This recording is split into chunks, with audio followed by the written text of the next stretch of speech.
South की फिल्मों में और साउथ के नाटकों में काम करने वाली एक एक्ट्रेस के पति की अचानक ही मौत हो जाती है और जैसे ही पति की मौत होती है तो अपने पति की मौत को लेकर बहुत ज़्यादा परेशान रहने लगती है, तनाव में रहने लगती है। तभी वो अपनी माँ के साथ अक्सर मंदिर में जाया करती थी और जब मंदिर में जाती थी तो घंटों घंटों वहीं मंदिर के परिसर में आराम से बैठ जाया करती थी ताकि वहाँ रहने पर उसको सुकून मिले, शांति मिले। इसी तरह से धीरे धीरे वक्त बीत रहा था। पति की मौत को लगभग 1 साल के आसपास का समय होने वाला था। इसी बीच में वो महिला अकेली उस मंदिर के अंदर थी और मंदिर के अंदर रहते हुए वो बेहोश हो जाती है। बेहोश होकर जैसे गिरी हुई थी, पुजारी की नज़र उस पे पड़ जाती है। पुजारी उसके पास पहुंचता है, उसको जगाने की कई बार कोशिशें की जाती हैं, लेकिन इसी बीच में जब उसकी आंख नहीं खुलती तभी पुजारी ने हिम्मत जुटाते हुए आखिरकार उस महिला को नज़दीकी चिकित्सक के डॉक्टर के पास लेके पहुंचते हैं। जो एक महिला डॉक्टर उसको देखती है, देखने के बाद उसकी जांच पड़ताल करती है और जांच पड़ताल करने के बाद पता चलता है कि वो जो एक्ट्रेस है दरअसल वो लगभग 3 महीने के आसपास की प्रेग्नेंट है। उसे होश आ जाता है, उसे बताया जाता है कि तुम 3 महीने के आसपास के प्रेग्नेंट हो। और जब ये बात पुजारी को पता चलती है तो पुजारी को तो बहुत ज़्यादा आश्चर्य हो रहा था। आश्चर्य वाली बात यह भी थी क्योंकि उसके पति की मौत को लगभग 1 साल के आसपास का समय हो चुका था और वो 3 महीने की प्रेग्नेंट कैसे हो सकती है। जब ये बात उसे बताई जाती है तो एक्ट्रेस भी घबराने लगती है, डर जाती है। उसे जब डर लगी, इस बात का भी लगने लगता है कि अगर लोगों को पता चलेगा कि वो प्रेग्नेंट हो चुकी है, वो भी विधवा होने के बाद, तो उसके बाद फिर लोग उसका जो करियर है, ना तो उसे नाटकों में काम मिलेगा, ना ही उसे फिल्मों में काम मिलेगा। तो वो परेशान हो जाती है। तभी एक सहमति बनाई जाती है और सहमति के बाद आखिरकार उसका गर्भपात हो जाता है। गर्भपात जब हो जाता है तो इस गर्भपात को हुए अभी 1 महीने का ही समय बीता था कि पता चलता है कि वो एक्ट्रेस अचानक से गायब हो गई है। और जब उसकी तलाश की जाती है, उसे ढूंढा जाता है, तो ढूंढने के बाद आखिरकार उसकी लाश मिलती है, वो भी एक शौचालय के सेप्टिक टैंक के अंदर। और जब इस घटनाक्रम का खुलासा होता है, कातिल का पता चलता है, तो लोगों को यकीन नहीं हो रहा था कि आखिरकार उस एक्ट्रेस के साथ एक ऐसा व्यक्ति जिसको वो अपना मामा कह के बुलाया करती थी, वो कातिल हो सकता है। आदाब, नमस्कार, सत श्री अकाल। मैं उस्मान सैफी। तेलंगाना प्रदेश के जिला रंगारेड्डी का एक इलाका है जिसका नाम सुरूर नगर है और सुरूर नगर इलाके में ही रहने वाली एक महिला जिसका नाम अरुणा होता है। अरुणा अपनी बेटी जिसका नाम कुरुगंती अप्सरा, जिसकी उम्र लगभग 30 साल के आसपास होती है। बेटी फिल्मों में भी काम करती है, छोटे छोटे रोल मिल जाते हैं। धारावाहिकों में कभी भी काम करती है, वहाँ भी छोटे छोटे रोल मिल जाते हैं। अच्छी एक्टिंग करती है, इसलिए माँ को पूरी पूरी उम्मीद है कि आने वाले वक्त में उसको बहुत अच्छी अच्छी फिल्में भी मिलनी शुरू हो जाएंगी। बेटी निकली हुई थी कोयम्बटूर को घूमने के लिए, घर से लगभग 950 किलोमीटर दूर। जब माँ ने अपनी बेटी को दिन निकलते यानी कि 4 जून 2023 की सुबह अपनी बेटी को फ़ोन किया, तो फ़ोन करने के बाद पता चलता है कि उसका नंबर स्विच ऑफ था। नंबर स्विच ऑफ है और वो परेशान हो जाती है। परेशान होने के बाद आखिरकार वो करे तो क्या करे। फिर हालांकि उसने थोड़ा इंतज़ार किया, करीब 1 घंटे बाद, 2 घंटे बाद, लेकिन उसका नंबर जो था वो लगातार बंद आ रहा था। और जब लगातार नंबर बंद आ रहा था तो माँ की चिंता बढ़ जाती है। वो पास में ही रहने वाले एक पुजारी के पास पहुंचती है। पुजारी जिनका नाम होता है कृष्णा, जिनकी उम्र लगभग 36 साल के आसपास होती है, जो कि नाम उनका पूरा होता है अय्यागिरी वेंकट सूर्य कृष्ण साईं कृष्णा। उनके पास जाती है और जाकर पूछती है कि पुजारी जी, जरा देख कर आप बताइए, क्योंकि आप ही तो रात उन्हें छोड़ के आए थे। 3 जून 2023 की रात लगभग 10 बजे के आसपास की बात है। जो ये कुरुगंती होती है, कुरुगंती को 21 किलोमीटर दूर शमशाबाद में, जहाँ जहाँ से उसकी सहेलियों का एक टूर जाने वाला था, तो उस टूर में उस जगह पर वो छोड़ने के लिए, कोयम्बटूर के लिए, वो पुजारी ही जाते हैं अपनी गाड़ी से छोड़ने के लिए। जब उनसे कहा जाता है तो वो कहते हैं कि बिल्कुल परेशान क्यों होती हो, उसका नंबर हो सकता है किसी वजह से स्विच ऑफ हो गया हो, नई जगह पहुंची है, हो सकता है उसने चार्ज ना किया हो, इंतजार कर लो। जैसे ही पुजारी जी ने ये बात कही तो वो महिला शांत हो जाती है और वो इंतजार करने लगती है। धीरे धीरे करके शाम हो जाती है। जब शाम हो जाती है, एक बार फिर से पुजारी जी के पास जाया जाता है और पुजारी जी यानी कि कृष्णा जी से कहा जाता है, कृष्णा जी, हमें नज़दीकी पुलिस स्टेशन जाना चाहिए। वहाँ जाने के बाद अपनी बेटी की गुमशुदगी दर्ज करानी चाहिए क्योंकि उसका नंबर बंद आ रहा है, इससे पहले कभी ऐसा हुआ नहीं है। जैसे पुजारी जी से ये बात कही जाती है तो अरुणा यानी कि जो लड़की की माँ होती है और साथ ही कृष्णा जो कि नज़दीकी एक मंदिर होते हैं उसके पुजारी होते हैं, और वो दोनों मिलकर सीधे Rajiv Gandhi international airport police station पर जाते हैं। वहाँ जाने के बाद इस कुरुगंती अप्सरा की गुमशुदगी की एक रिपोर्ट दर्ज कराते हैं। पूरी कहानी बताते हैं कि उनकी सहेलियों का एक टूर जा रहा था कोयम्बटूर, और रात यानी कि 3 जून 2023 की रात लगभग 10 बजे के आसपास उसको ये शमशाबाद में छोड़ के आते हैं। वो पुलिस वाले कहते हैं कि एक काम करो, आप जो भी मामला है उसे एक कागज़ पर लिख कर दे दीजिए प्रार्थना पत्र के हिसाब से, और जो भी नंबर है वो नंबर भी लिख कर दे दीजिएगा। हम लोकेशन भी निकलवाएंगे और सीडीआर भी निकलवाएंगे, और वो जो भी जांच पड़ताल होगी, जांच पड़ताल करेंगे, उस लड़की को ढूंढने की पूरी पूरी कोशिश करेंगे। आप बिल्कुल भी परेशान मत हो। जैसे पुलिस को तहरीर दी जाती है, पुलिस ने अपना काम करना शुरू कर दिया। और पुलिस अपने जब काम कर रही थी, लगातार खोजबीन करने की कोशिश कर रही थी, तभी टीम का गठन किया जाता है। टीम का गठन करने के बाद सुरूर नगर से शमशाबाद की दूरी लगभग बताई जाती है 21 किलोमीटर के आसपास। तो 21 किलोमीटर के जो एक कैमरे थे, सीसीटीवी कैमरे वगैरह, वो सब देखे जाते हैं और देखने के बाद ये पता किया जाता है कि क्या वाकई वो कार से लड़की जाती है या नहीं जाती है। तो वो जाती जरूर है। उसके बाद फिर बारीकी से उस सीडीआर को खंगाला जाता है, उस लोकेशन को देखा जाता है।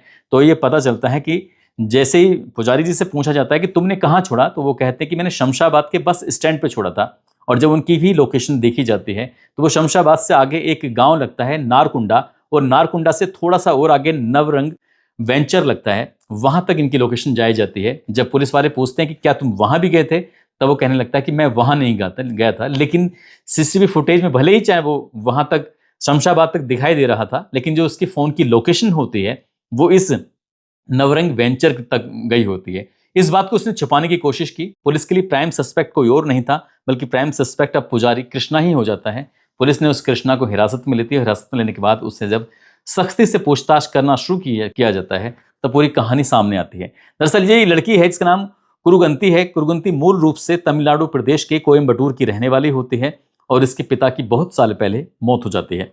जो बेटी है उसे फिल्मों में काम करना और नाटकों में काम करने का उसे अच्छा लगता है, शौक है, और इसके लिए वो लगातार कोशिश कर रही थी। माँ भी, चाहे वो डायरेक्टर हो या प्रोड्यूसर हो, हर किसी के पास जाती थी अपनी बेटी को काम दिलवाने के लिए। शुरुआत में उसे छोटे छोटे रोल मिल रहे थे, लेकिन जो भी रोल करती थी बहुत दमदार तरीके से कर रही थी। इसलिए एक भविष्य में उम्मीद बनी हुई थी कि इस लड़की को फिल्मों में अच्छा काम मिल सकता है। इसी बीच में इसकी एक मुलाकात होती है सॉफ्टवेयर इंजीनियर से, जिसका नाम होता है कार्तिक राजा। सॉफ्टवेयर इंजीनियर से मुलाकात होती है, दोनों को प्यार हो जाता है और वो लड़की अपनी माँ से बातचीत करती है। माँ से कहती है कि मैं इस लड़के से शादी करना चाहती हूँ। उधर उस लड़के ने अपनी परिवार वालों को तैयार कर लिया और इधर लड़की ने तैयार कर लिया, लेकिन शर्त ये रखी जाती है कि माँ और बेटी दोनों साथ रहेंगी। उस इंजीनियर को इस बात से कोई भी ऐतराज नहीं था। कार्तिक राजा ने कहा कोई दिक्कत नहीं, कोई परेशानी नहीं, तुम्हारी माँ वैसे भी अकेली है, अकेली वो कहाँ रहेंगी। माँ भी साथ रहने लगती है और वो जो ये सॉफ्टवेयर इंजीनियर है उसे बेटी को भी तो साथ रखते ही था। सब कुछ ठीक ठाक चल रहा था। अभी शादी को अभी महीने 2 महीने का समय ही बीता था कि इस घर में झगड़े फसाद होने शुरू हो जाते हैं।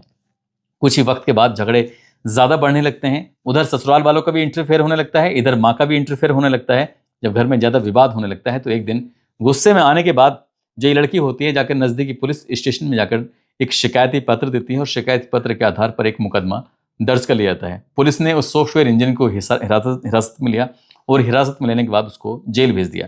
वो लगभग 15 दिन तक जेल में रहता है, लेकिन जब जेल में रहता है तो वो बहुत बुरी तरह से टूट जाता है। मानसिक तनाव से गुजर रहा था और वो इससे ज़्यादा इतनी परेशानी होती है, जेल से बाहर निकलने के बाद वो अपनी जान दे देता है। इधर वो जान देता है और घर में एकदम पूरी तरह से हड़कंप मच जाता है। माँ और बेटी मौका पाते हैं और मौका पाते हैं यहाँ से लगभग 950 किलोमीटर दूर तेलंगाना प्रदेश के रंगारेड्डी के सुरूर नगर इलाके में आकर रहने लगते हैं।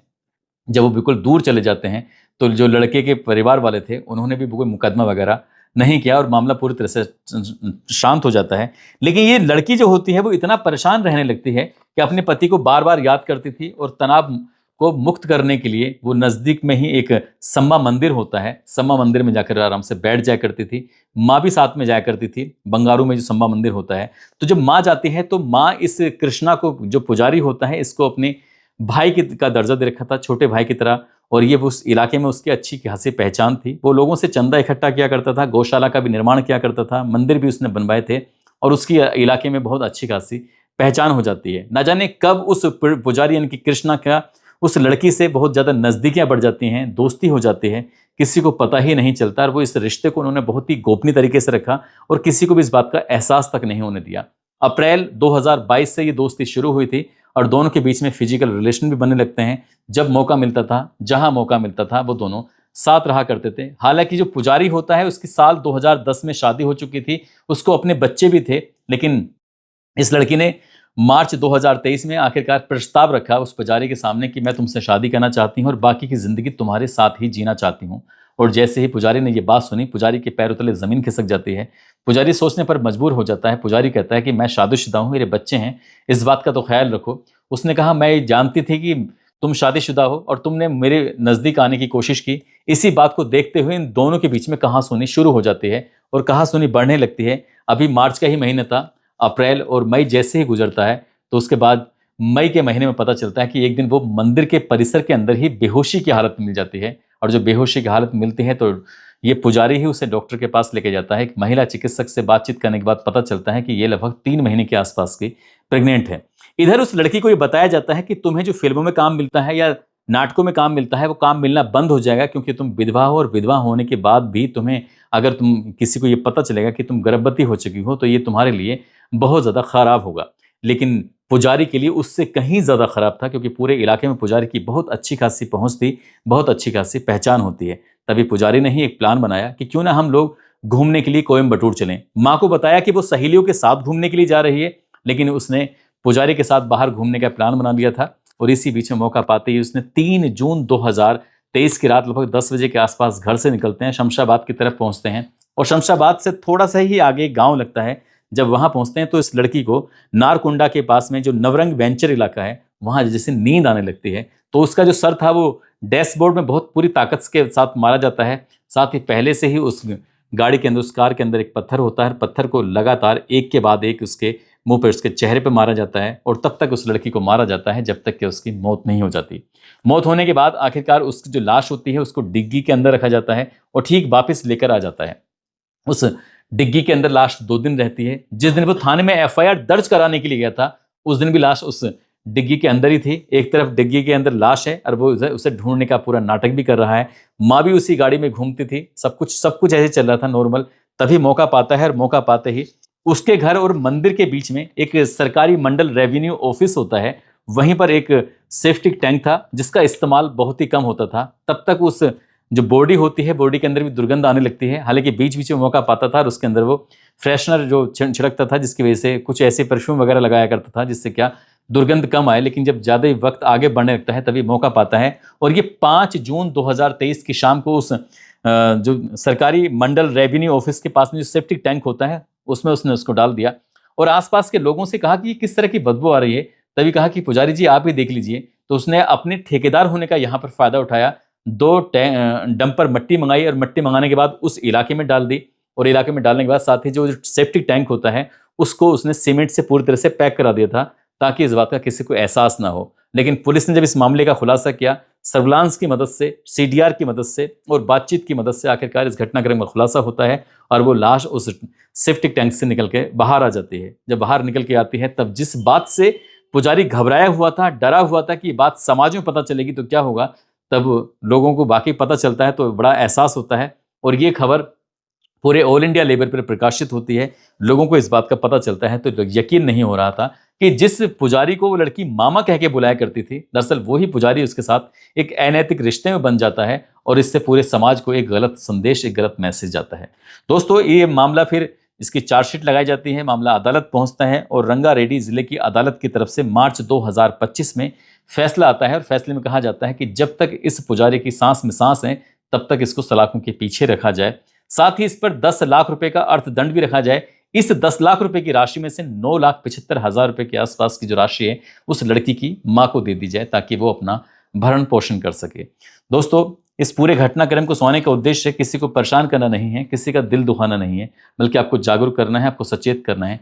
पुजारी की वजह से न केवल उसने उस लड़की को धोखा दिया, बल्कि जो उसके अपने बच्चे हैं उनको भी धोखा दिया, अपनी पत्नी को भी धोखा दिया। और एक माँ जो अपनी बेटी के सहारे से जिंदगी गुजार रही थी, उस माँ की भी जिंदगी कहीं ना कहीं दूभर हो गई होगी, परेशानी से गुजर रही होगी। दोस्तों, जाते जाते धर्म सिंह हैं जो सवाई माधोपुर के रहने वाले हैं, दुर्गेश शर्मा हैं जो कि एटा के रहने वाले हैं। आज इनके का जन्मदिन है, इनको जन्मदिन की ढेरों सारी शुभकामनाएं, बहुत बहुत मुबारकबाद। और भोजपुर से रहने वाले हैं दिलावर सैफी, उनकी बीवी हैं जिनका नाम अफसाना सैफी है। अंबेडकर नगर के रहने वाले पवन कुमार गिरी, उनकी पत्नी हैं पूनम गिरी। आज इनकी भी शादी की सालगिरह है, इनको भी शादी की सालगिरह की बहुत बहुत शुभकामनाएं, बहुत बहुत मुबारकबाद। और कुछ लोगों ने नाम लेने की अपील की है, जिसमें हनीफ खान है रघुवीर सिंह प्रजापति अलवर से, जनकपाल सिंह ओम रावत राजस्थान से, सत्यभान सिंह यूपी से, दानपाल वर्मा मेरठ से, रवि गुप्ता गोविंद सिंह दिल्ली से, दीपक पांडे हासिम सिद्दीकी जलेसर से, मोहम्मद आज़ाद आलम कटिहार से, रमाकांत यादव, अमित पंडित, किरण रावत, अजीज अहमद, सुरेंद्र सिंह, शानू पटेल, शेखर पंडित, हरिओम निषाद बस्ती से, राम कृपाल लुधियाना से, अभिजीत सिंह ग्वालियर से। आप सब लोग अपना ख्याल रखें, सुरक्षित रहें। जय हिंद, जय भारत।